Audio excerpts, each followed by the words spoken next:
선생님들 안녕하세요. 제가 직접 이렇게 뵙고 연수 진행해야 되는데 영상으로 이렇게 연수 드리게 됨을 송구하게 생각합니다. 또 촬영 장비를 제대로 세팅을 하지 못해서 좀 화질도 좋지 않고 또 음성도 잘 전달 안 될 수 있을 것 같은데 양해해서 좀 들어주시기 바라고요. 선생님들께서 이제 회의 중에 곱셈 9구단을 어떻게 우리 아이들한테 어느 시기에 적절히 가르치는 게 좋은지에 대해서 의견들도 주시고 고민하시는 것 같아서 영상을 좀 준비해 봤습니다. 제가 유튜브 채널을 통해서 주장하고 있는 모든 내용들이 진짜 실천되는 학원이 저희 학원이 됐으면 좋겠습니다. 그래서 혹시라도 제 유튜브 채널 영상 중에 수학과 관련된 거, 학습과 관련된 내용을 못 보신 선생님 계시다면 필수 시청 꼭 부탁드립니다. 그래서 내용을 좀 소화하시고 거기에 대해 의문이 있으시거나 궁금하신 점 있으시면 저에게 꼭 피드백 해주시길 부탁드립니다. 유아초등 학생들을 가르치는 것의 핵심은 내가 잘 푸는 것이 아니라 그 아이들이 잘 이해할 수 있도록 돕는 게 핵심이라고 생각합니다. 그럼 수학의 핵심은 뭐냐? 수학은 나의 생각을 타인에게 수식을 통해서 논리적으로 증명하고 입증하는 그런 능력이 수학적 능력의 핵심이기 때문에 그런 역량을 길러주는 수학을 하려고 하는 거죠. 우리 아이들이 갖고 있는 수학적 역량을 이제 이론적으로는 저는 이제 한 세 가지로 봐요. 첫째가 독해 능력이고요. 여기서의 독해란 수학적 독해죠. 글을 읽어내서 이해하는 능력, 수식을 이해하는 거, 도표를 이해하는 거, 그림을 이해하는 거, 모두 포함하는 그런 독해 능력. 그리고 두 번째가 연산 전략이에요. 풀이해내는 어떤 전략을 잘하는 아이들이 수학을 잘하거든요. 그리고 자기의 능력을 최대한 잘 발휘할 수 있고. 세 번째가 이제 워킹 메모리거든요. 이 세 가지에 대해서 뭐 좀 더 자세히 이야기 나눌 수 있는 기회가 또 앞으로 있었으면 좋겠는데, 오늘은 그 중에서 연산 전략, 즉 수학적인 문제풀이 전략에 대한 얘기를 좀 하고 싶어요. 우리가 시메스에서 사용하고 있는 유아 진단 도구 중에 한 부분인데, 염소를 돼지가 이제 앞에서 찍었을 때, 이 찍은 사진이 어떤 것에 해당되는지 골라라. 앞에서 찍고 있잖아요. 그러면 이제 요것을 찾아내는 게 우리 어른 입장에는 너무 쉬운 건데, 이게 이제 7세 이하의 어린이들한테는 어려워요. 그래서 7세 이하의 어린이들이 이 문제를 쉽게 맞추면 영재로 판별할 수 있는 영재 진단 도구가 될 수 있어요. 오른쪽에 이제 곰돌이 문제도 마찬가지거든요. 이거는 이제 아이들 발달 특성상 전조잡기 아이들, 즉 초등학교를 입학하기 전 아이들에게 해당되는 사항이라서 자기중심적으로 사물을 보기 때문에 이제 트리마운틴이라는 문제인데 너 앞에 앉아 있는 인형이 보는 사진이 뭐겠니? 골라봐라 라는 거예요. 그러니까 내가 보고 있는 이 세 개의 산의 위치와 관련된 사진이 아니고 인형이 보고 있는 산의 위치를 골라라 라고 하는 문제를 제너럴하게 가장 많이 사용하거든요. 그래서 요 허들을 넘느냐 안 넘느냐에 따라서 아이가 이제 전조잡기에서 그 다음으로 넘어갈 수 있는지를 변별하는 용어로 사용합니다. 마찬가지로 요런 문제가 이제 7세 아이들에게 적용했을 때는 영재에 대한 판별 문제가 될 수 있으나 이걸 3학년 정도 아이들에게 사용하면은 다 맞춰야 돼요. 근데 3학년 아이가 이 문제를 못 맞히면 느린 학습자가 되는 거거든요. 그래서 제가 말씀드리고 싶은 핵심은 커리큘럼의 그 어떤 로드맵의 한 시점이 2학년에게 맞아요, 3학년에게 맞아요, 4학년에게 맞아요라는 거는 반은 맞고 반은 틀려요. 왜냐하면 2학년 아이들 중에 우수한 아이는 그 도구가 맞지 않죠. 또 2학년 중에 느린 아이한테도 맞지 않아요. 그래서 국가교육과정에서 정해놓은 수학 커리큘럼을 첫째 꿰뚫고 이해해야 됩니다. 음, 5까지 배우는 거. 1에서 5까지 배우는 시기가 있어요. 1학년 입학하자마자 처음에 5까지 배우고, 그 다음에 10까지 배우고, 다음에 50까지 배우고, 그 다음에 100까지 배우고, 이렇게 순서가 있거든요. 그리고 이제 만까지 배우는 시기가 4학년 때 시작되죠. 그래서 수를 아는 것을 100까지만 우선은 실시를 하고, 그 다음에 이제 더하기를 먼저 배우고, 그다음에 빼기, 그리고 더하기 개념을 이용한 곱하기를 배우게 되죠. 그리고 나서 나누기를 배우고 그 후에 분수 개념이 나오게 되죠. 그래서 이제 이런 그 순서, 아이들의 어느 시기에 이것을 배운다라는 것, 즉 초등 교육 과정을 전체적으로 이렇게 꿰뚫고 있고 시기적으로 위치를 알고 있다는 건 이 시기에 아이가 이해를 못하는 이유를 그 앞에 과정에서 찾을 수 있거든요. 지금 이거 못하는 이유가 이 앞에 과정, 즉 분수를 어려워하는 게 혹시 나눗셈에 대한 개념을 완전히 이해 못한 거 아닐까? 그게 어려워한다면 혹시 곱셈의 개념을 이해하는 게 어려워서는 아닐까? 아니면 곱셈의 연산 전략의 문제가 아닌가? 아니면 그 이전인 덧셈 전략을 잘 몰라서는 아닌가?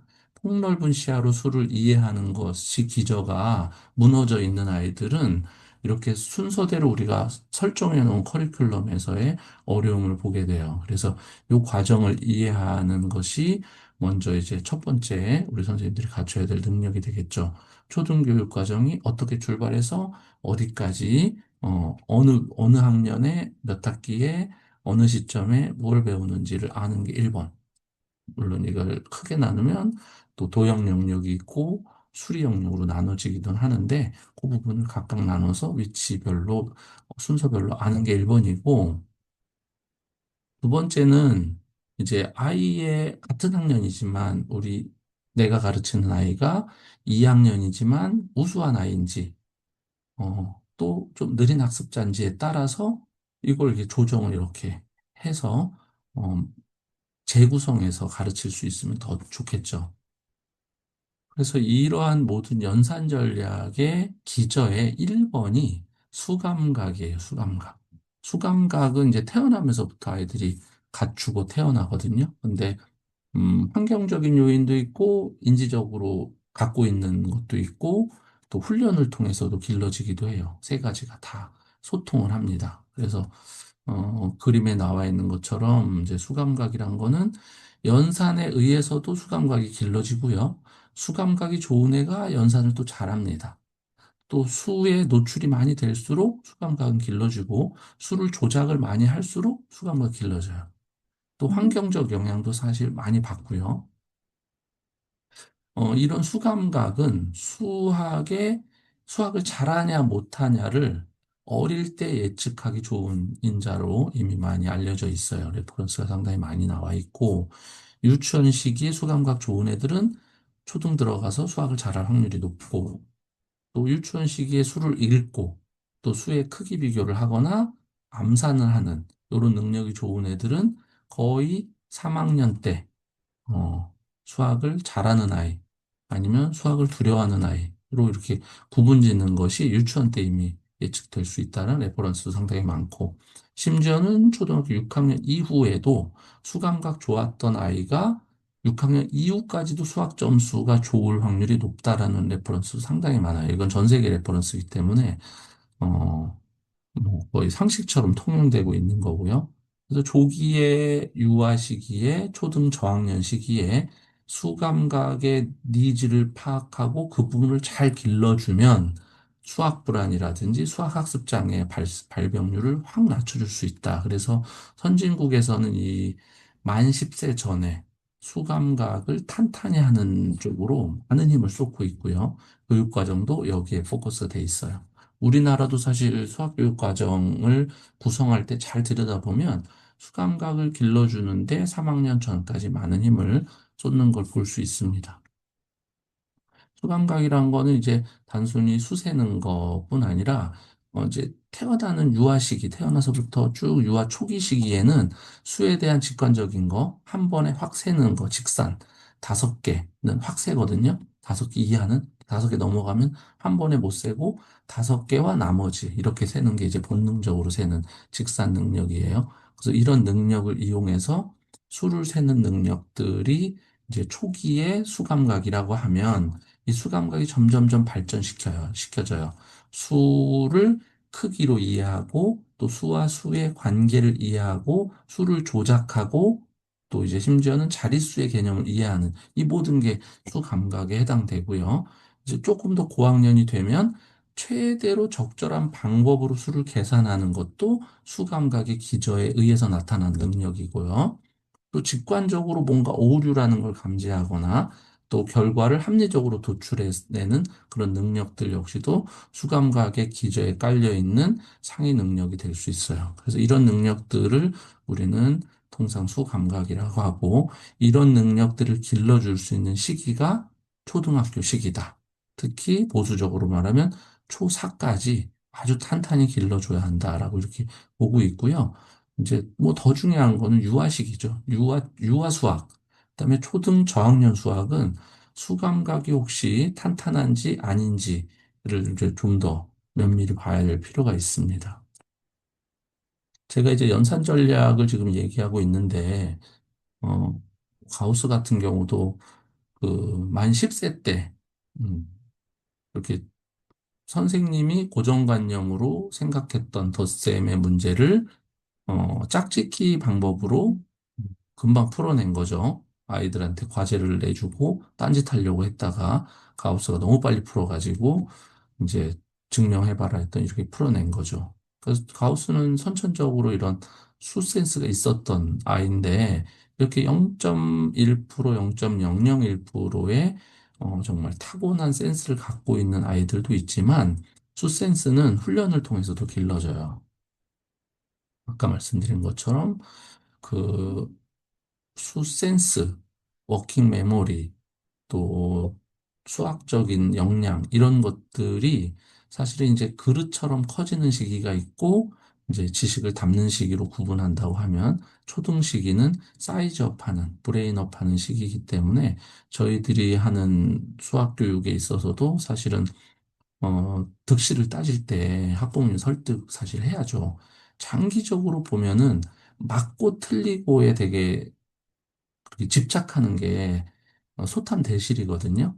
사실 정확성, 계산의 정확성으로 인해서 점수가 낮은 애들 많아요. 그런데 그 아이가 현재 창의적으로 문제를 풀어내는 전략, 연산 전략을 잘 활용하고 있고, 다양하게 시도하는 것들을 통해서 어려운 문제들을 접근하고 풀어내는 그런 전략이 되게 좋은데, 계산 실수가 자꾸 있다라는 거는 크게 걱정하지 않아도 돼요. 계산 실수는 나이가 들면 들수록 자연적으로 커버가 되거든요. 자연스럽게 커버가 되는 영역인데, 이렇게 창의적으로 문제를 해결해내는 능력은 나이가 든다고 해결되지 않아요. 시기가 딱 정해져 있어요. 그래서 물론 계산 실수도 하지 않으면서 창의적으로 문제를 풀어내는 전략적 접근까지 한다면 100점이겠지만 우리가 둘 중에 하나를 꼭 골라야 한다고 하면 완벽하게 맞추는 쪽으로 아이를 몰고 가는 거는 잃는 게 더 크다. 그래서 그렇다고 애들한테 그냥 막 풀고 틀려도 된다. 이거는 아니죠. 우리가 이제 수식을 풀이를 써라 하는 이유는 어디에서 틀렸는지를 찾아내기 위해 쓰게 하는 거잖아요. 그래서 이 수식을 길게 쓸 때 어느 위치에서 틀렸는지를 알아내야 어느 개념이 부족한 건지 계산이 틀린 건지 뭐 이런 걸 찾아내기 때문에 우리가 쓰라고 하는 것처럼 그런 거는 필요하죠. 그런데 음, 뭐 경시 문제라든지 어떤 테스트를 했을 때 어, 실수로 틀리는 그런 거, 계산을 해서 틀리는 거, 의 비중이 뭐 50점 이상 다 계산 실수다. 그럼 그거는 사실은 이제 뒤에 얘기할 메모리의 문제일 수가 있어요. 계산을 자꾸 틀리는 거는 메모리가 너무 작아서 실수를 할 수밖에 없는 아이고, 그게 아닌 100점인데 한 개, 두 개를 틀리는데 그게 계산 실수다. 그런 건 이제 메모리의 문제가 아닐 수 있거든요. 그래서 그런 경우는 창의적으로 해결하는 그 역량은 큰데 계산을 틀렸다라고 했다면 그것으로 인하여 이제 아이에게 스트레스를 주고, 넌 왜 이렇게 집중을 못하냐, 100점을 왜 못 맞냐, 이런 거는 사실 소탐 대실인 거죠, 사실. 논란의 여지가 좀 있기 때문에 강조는 하고 싶진 않습니다. 근데 어쨌든 연산 전략을 익히는 게 완벽한 계산보다는 더 중요하다. 최근 제가 유튜브 영상에서 영훈초 강의할 때도 했던 이야기인데, 우리가 이제 셈을 할 때, 덧셈에서도 전략이잖아요. 9 더하기 7이라는 걸 할 때, 9를 5와 4, 7을 5와 2로 쪼개서 5끼리 더해서 10이라는 걸 쉽게 구하고, 4와 2를 더해서 6을 구해서 16이라고 구해내는 게, 암산으로 자동으로 되는 게, 이루어지는 아이들이 많거든요.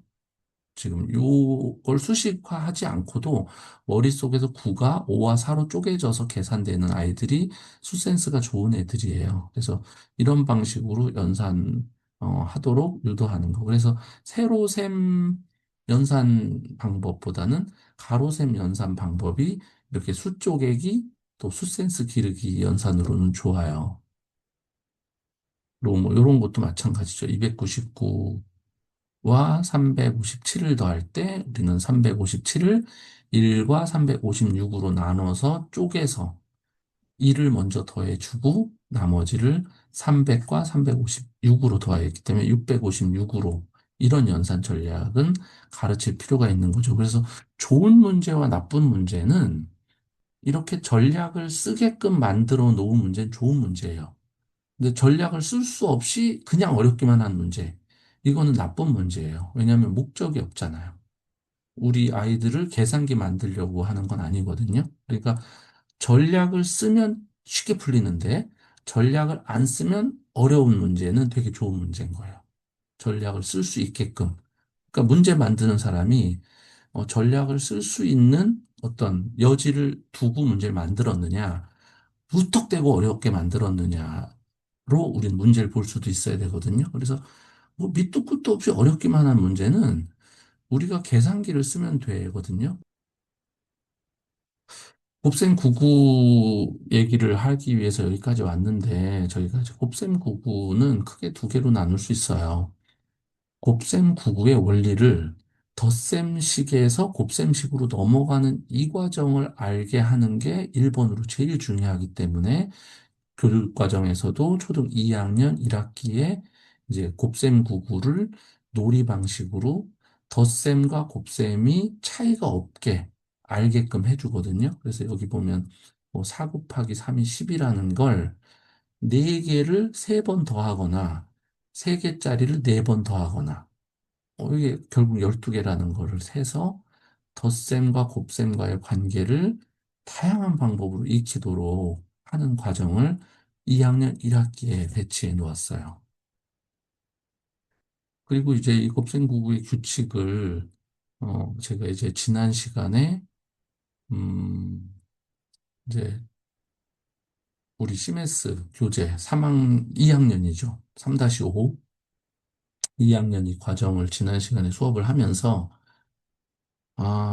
지금 이 2학년 교육과정의 목표가 곱셈 9구를 다양한 방법으로 창의적으로 익히는 게 목표인데, 곱셈 9구단을 이제 외운 애도 있고 안 외운 애도 있어요. 그럼 2학년식의 곱셈 9구단을 외운 건 잘한 거냐, 못한 거냐, 라고 말하면 반은 맞고 반은 틀린 거예요. 근데 다양한 방식의 덧셈에서 곱셈으로 넘어가는 방법, 이제 뭐 누가 방법이 승가 방법으로 변형되는 걸 게임 형태든 쓰기 방법이든 규칙을 찾든 그런 여러 가지 방법을 통해서 우리가 다 익혀온 사람도 있고 거꾸로 그냥 구구단만 쩔쩔 외웠다가 나중에 구구단 안에 있는 내용들이 사실은 이렇게 다 분리될 수 있었네. 예를 들어서 이제 우리가 7단을 해볼게요. 그럼 7단 같은 경우는 어, 7단은 5단하고 2단하고 더한 거예요. 그러니까 7, 2, 14는 5, 2, 10이랑, 그렇죠? 2, 2는 4랑 합해진 거잖아요. 그러니까 5단과 2단이 합쳐져서 7단이 되는 거거든요. 이런 것들을 다 종합해서 나중에 우리가 이해를 한 사람도 있고, 이런 걸 이해하면서 구구단을 이해하는 사람도 있어요. 근데 후자가 훨씬 더 유익하다. 여러모로 유익해요. 그래서 교육과정을 그렇게 펼쳐놓은 거예요. 그래서 2학년 시기에는 방금 말한 후자의 방법으로 구구단을 배우는 거예요. 무조건 외우는 게 아니라 구구단이 어떤 구조로 돼 있고 여기 특이하네. 구단 같은 경우는 1의 자리는 9, 8, 7, 6, 5, 4, 3, 2, 1로 돼 있고 10의 자리는 0, 1, 2, 3, 4, 5, 6, 7, 8, 9가 되네. 또 1의 자리랑 10의 자리를 더하면 또 0, 9, 1, 8, 2, 7, 또 다 9가 되네. 뭐 이런 규칙들을 찾고 그 원리들을 찾고 쪼개도 보고 하면 그게 나중에 우리가 이제 뭐 배분 법칙이라든지 이런 것들을 어 그런 규칙을 통해 공식을 통해 배우지 않아도 이때 이미 아이들 스스로 알게 되거든요. 그래서 이 시기는 그렇게 열려진 채로 곱셈구구에 대해서 이해하는 게 목적이거든요. 근데 구구단을 그냥 다 외워버린 아이들은 이런 것을 할 필요가 없어요. 7, 3은 7을 3번 더했으니까 7 더하기 7이 어떻게 되는 거지라고 생각할 때 쉬운 방법을 아이들은 생각하거든요. 그러면 10을 두 번 더한 다음에 7이 14라고 했을 때 10을 두 번 더한 다음에 3을 두 번 빼는 애도 있고 5를 두 번 더한 다음에 2를 또 두 번 더하는 전략을 쓰는 애도 있거든요. 이렇게 다양한 전략을 쓰면서 7단이 구조화되는 것을 이해하는 애도 있고 또 우리가 2단이나 뭐 3단은 쉬우니까 외웠어. 근데 2단, 3단을 외운 걸 가지고 5단도 쉬우니까 2단, 3단, 5단을 외웠다. 그러면 4단은 2단을 두 번 하는 게 4단이니까 또 되고 또 6단은 3단을 두 번 하면 되니까 또 되고 7단은 아까 말한 것처럼 5단과 2단, 5단이 쉬우니까요. 5단과 2단을 사용하거나 8단은 5단과 3단을 이용하거나 10단은 10에서 2를 하나씩 빼는 방법으로 해도 되고 5단과 4단을 해도 되고 뭐 이런 식의 다양한 전략으로 구구단을 외우게 해야 돼요, 사실은. 그 시기입니다, 이 시기가. 그래서 2학년 아이들은 2학년 겨울방학까지는 사실 이렇게 열어놓고 구구단을 다양한 방식으로 접하게 해주면서 구구단을 외우게 하는 게 제일 좋고, 구구단을 외웠어도 이렇게 쪼개면서 다양하게 전략을 또 익히도록 해줘야 돼요.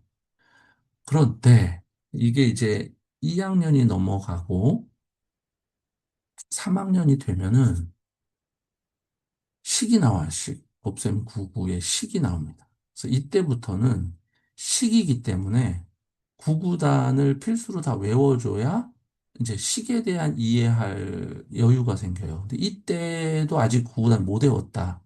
그러면 이 아이들이 이 구구단 식의 원리, 즉, 5 곱하기 1이나 5 곱하기 10이 같고, 5 곱하기 100과 5 곱하기 1000이 결국 같은 원리고 공의 개수만 다르다는 것을 이해하려면 그 구구단은 이미 다 이제 자동화돼야만 이걸 이해할 여유 공간이 생기거든요. 그렇기 때문에 이 시기에는 구구단을 떼야 돼요. 그래서 2학년 여름방학 때까지는 구구단을 다 떼야 되는데 2학년 1년을 통틀어서 그냥 우리가 심플하게 생각하면 그냥 2학년 1학기 전에 다 구구단 외우면 2학년 전체가 편하잖아. 라고 생각하고 다 외우고서 학교를 보내는 어머니들이 많고, 그러려면 1학년 때 외우는 게 더 좋겠네? 또 어떤 엄마는, 그럼 7세 때 외우는 게 더 좋겠네? 또 어떤 엄마는 6세 때 외우는 게 좋겠네? 계속 당겨지는 거죠. 근데 이건 당겨지면 문제가 아니라 4세도 외울 수 있어요. 3세도 외울 수 있고, 줄줄줄 시키면 외울 수 있죠. 뜻도 모르면서 외우는 거죠. 근데 그 외우는 게 한편으로 도움되죠. 식을 풀 때는 되니까. 줄줄줄 나오니까. 3, 4, 12, 4, 5, 20. 이렇게 하는 거는 쉽지만 그걸 분해해서 응용 문제를 내면 못 맞추죠. 그 원리를 모르니. 그 기회를 박탈당하는 거예요. 생각할 기회를 박탈당하는 거죠. 그런데 여기서 함정이 있죠. 2학년 아이인데 그거 다 외웠어. 그런데 1학년 때 이 곱셈 구구의 원리도 다 깨우쳤어. 막 쪼개도 보고 10으로 9단을 해서 일씩 빼는 방법으로도 하고 7단을 5단과 2단으로 조합해서도 해보고를 1학년 다 했어. 다 한 채로 9단을 외운 애는 괜찮아요. 너 왜 2학년인데 9단을 외우니? 이건 아니죠. 그 과정 모두 거쳤다면 걔는 그 기회를 박탈당한 게 아니잖아요.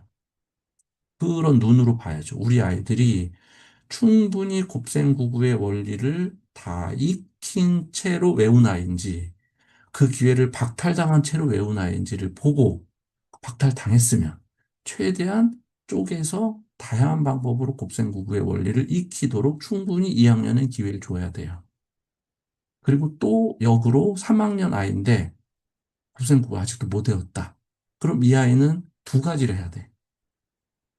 곱셈의 수식도 풀어야 되고요. 두 자리 곱하기 두 자리를 하려면 외워야 되잖아. 외우는 것도 하고 곱셈 구구가 어떤 원리로 이루어진지도 배워야 되고 갈 길이 먼 거죠. 그래서 어떻게 보면 시기의 순서, 제가 아까 말한 것처럼 똑같은 인디케이터인데 누군가에게는 이게 영재를 변별하는 도구가 될 수 있고 누군가에게는 느린 학습자를 변별하는 도구가 될 수 있다. 그게 그냥 제너럴하게는 나이로 나와 있어요. 음. 그 쓰리 마운튼 테스트 같은 경우는 7세야. 7세를 테스트하는 거는 영재성 테스트인데 3학년 10세한테 테스트하면 느린 학습자 테스트예요. 마찬가지로 곱셈 9구는 2학년과 3학년을 기준으로 2학년까지는 원리를 터득하는 용도고 3학년부터는 곱셈 9구는 이미 다 떼야 되는 게 정규 교육 과정상 기준인 거지. 이게 모든 아이가 어떻게 정규 교육 과정 기준에 다 맞나요? 우리 아이는 좀 빠를 수 있어요. 빠른 아이는 1학년 때 충분히 곱셈구구의 원리를 익히고 구구단을 다 떼고 2학년에 와도 돼요. 그런 아이인지만 보면 됩니다. 근데 우리 아이는 좀 늦어. 3학년인데도 이제 원리를 터득하는 게 또 맞아. 그런 아이는 곱셈구구를 좀 모르더라도 원리를 충분히 터득하고 곱셈구구도 함께 외우도록 도와줘야죠. 근데 통상 국가에서 정한 교육 과정은 에버리지 평균 50에 있지 않아요. 그 밑에 있습니다.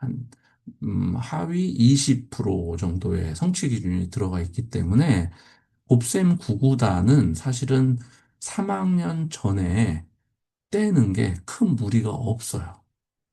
특별한 하위 계층이 아니고서는 곱셈 구구단을 외우는 게 어렵지 않아요. 단지 3학년 딱 들어갈 때 막 시키니까 애가 싫어하는 거지. 그 전부터 찬찬히 곱셈구구의 원리를 노출시켜 가면서 2학년 1년 내내 곱셈구구의 원리를 노출시키고 다양한 방법으로 구구의 원리들을 찾도록 도와주는 게 사실은 더 중요하죠.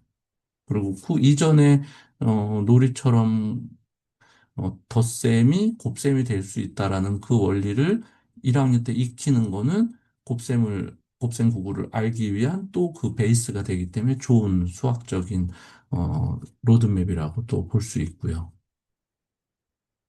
그래서 우리 선생님들이 우리 아이들한테 곱셈 구구표를 줘가면서 외우는 게 획일적이 되지 않고 아이에 따라서 우리 아이는 3학년인데 아직도 곱셈 구구단을 못 외우고 있어. 그러면 원리도 익힐 수 있는 방법이 뭐가 있을까도 생각하고 구구표를 쉽게 외우려면 어떻게 할까 두 가지에 대해서 고민하신다면 너무 좋은 거고요. 2학년 아이야. 2학년 아이들이라면 아직 못 외웠다. 그거에 대해서는 너무 구구표 줘가면서 외우라고까지는 안 해도 된다라고 저는 생각합니다. 그래서 2학년 아이들은 일부분 어떤 단을 외우고 어떤 단을 안 외우고 들쑥날쑥 외우는 상태에서 자기가 알고 있는 그 구구단 몇 개를 가지고 상위 구구단을 알아맞추도록 하는 게 사실 더 좋아요. 아까 말씀드린 것처럼 2단과 5단밖에 모르는 애가 7단을 2단과 5단을 이용해서 해낼 수 있도록 하는 게 더 좋은 전략이에요. 그게. 그러면서 자연스럽게 7단도 익히도록 그렇게 끌고 가고 그런 과정을 충분히 거친 아이가 이제 곱셈 구구표를 가지고 외운다면 그거는 바람직하죠. 근데 이런 과정을 스킵하고 무조건 어차피 곱셈이 나왔다. 곱셈이라는 게 등장하는 순간부터 바로 구구단, 책받침 보고 외우고, 어디까지 외웠어? 시험 보고, 이거는 잃는 게 너무 많다. 라는 말씀 드리고 싶습니다. 감사합니다.